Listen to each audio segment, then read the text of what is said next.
here to tell you today, if you can follow these guidelines that I lay out for you in this video, you're going to have a much higher rate of success in your landscape paintings. The first thing that we want to do when we are painting a landscape scene is to plan out the painting. So this begins with a sketch. So you want to look at your reference photo and you want to do a light pencil sketch to determine where the major shapes are of your scene, where the major area of interest is in your scene. Now this sketch is going to be your roadmap throughout the painting process. Often up in the sky, I just might have a few little guidelines if there's a little bit of structure to the clouds in the scene. Other than that, I don't worry about drawing anything in the sky. In the rest of your scene, where there are more middle values and darks, if there's something that's more detailed that you're going to want to be able to reference later on through your painting process, you want to be sure and draw these lines in a little bit darker because your first wash is going to cover this up. So these little reference points that are important to you, you want to be sure that you draw them dark enough. So there's an important question to ask yourself when you're setting up your scene. What is more important in this painting? Is it the sky? Or is it the ground? Once you've determined that, you can then decide where your horizon line is going to be in your painting. Is it going to be a little higher up in favor of the upper third or the lower third? So you want to pay attention to the rule of thirds and line up your main area of interest. It doesn't have to be exact, but favor one of these thirds on your paper. So these key areas are where typically a lot of the action, a lot of the important areas of your scene are located. Once you have done your sketch, and once you have worked through your composition, you want to take a minute to plan through the process of how you paint. This is something that a lot of artists don't do, but because of the nature of watercolor, it's very important. The more thought we can put into how we're going to paint the scene, the better off our paintings are going to be. So you want to think from light to dark. That's generally how I paint. That's how a lot of watercolor artists paint. You want to think through the lightest values of the scene through to the darkest values of the scene. And that's going to help you decide what you paint in what wash. Typically, the sky is going to be your first wash. It's in the lightest values of the scene. Now, there are exceptions to this. If you are painting a winter scene where the rich blue color of the sky is darker than the snow, then you might be painting your sky in your second wash. But typically, this lands in the first wash of your painting. And then other areas of light on your scene. If there's a building or structure, the light side of that building is going to be painted in your first wash. And if there's a lot of light on the ground, that light can be handled in your first wash. So thinking through the process of how you're actually going to paint the painting is very important.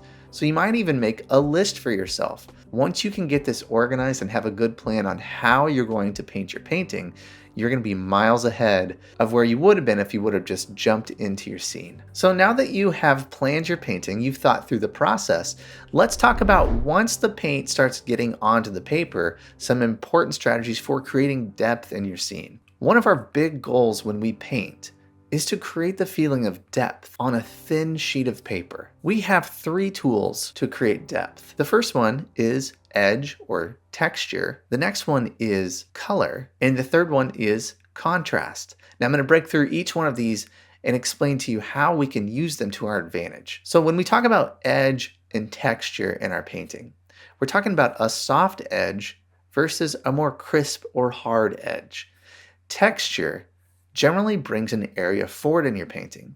Soft edges push an area back. We want to have softer, more nondescript edges further back in your painting. One of the great juxtapositions in watercolor is a really hard, sharp, crisp mark over a soft edge. And you can see how this really pulls this area forward in the painting and really allows that soft background to be pushed exactly where you want it, which is way off in the distance. And so if you can trust this process, that's when you can really start to create a feeling of distance in your work. Now, the second tool in this is color.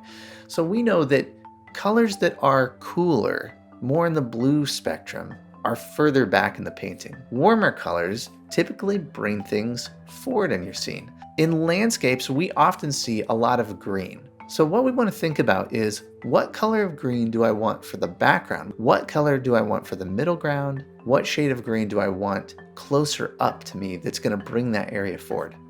Well, adding a little bit of blue to the green that's in the background is going to help you create that feeling of distance. And as you come closer, you can add a little bit more saturation, a little bit more warmth, and that will bring that area forward. So think about color when it comes to creating distance in your painting. And finally, the last tool that we have is contrast. And contrast is a sharp difference in value, so a really light area next to a really dark area. Typically, the more contrast you have, the closer up that something is going to appear to be in your painting. So hills that are really far off in the distance, you want to lower the amount of contrast. So keep these three tools in mind when you are creating depth in your painting. Something else that you want to start to do when you are painting landscape scenes is grouping shapes in your scene. Here's the trick in painting landscapes.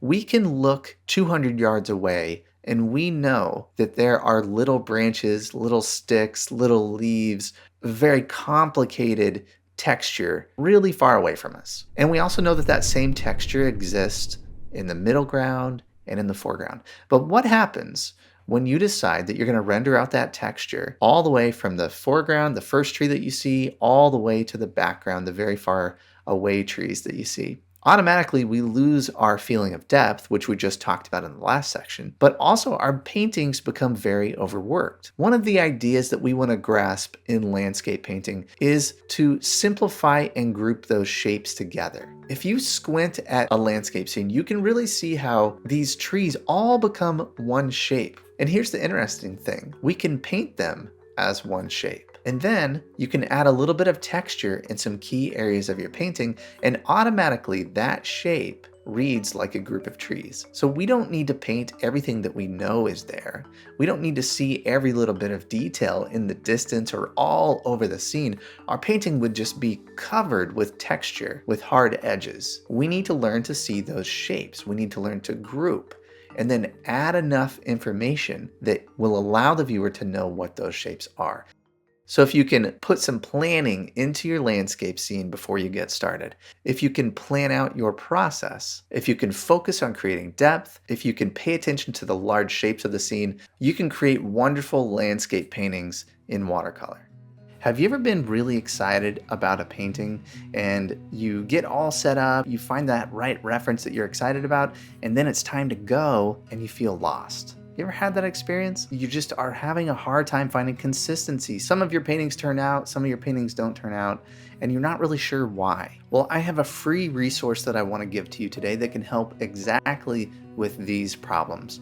My 5 steps to plan a successful watercolor painting. I walk you through the crucial planning phase of your painting that will help you understand what you're going to paint first, second, and third. The planning is really so important, especially in watercolor. This medium is harder to correct. It's so immediate. So having that plan is very important. I send you a PDF that you can download. And the great thing about this is you can have it on your phone, you could print it out, and you can take a look at these crucial planning steps before you start each painting to ensure that you're thinking through these important things as you get started.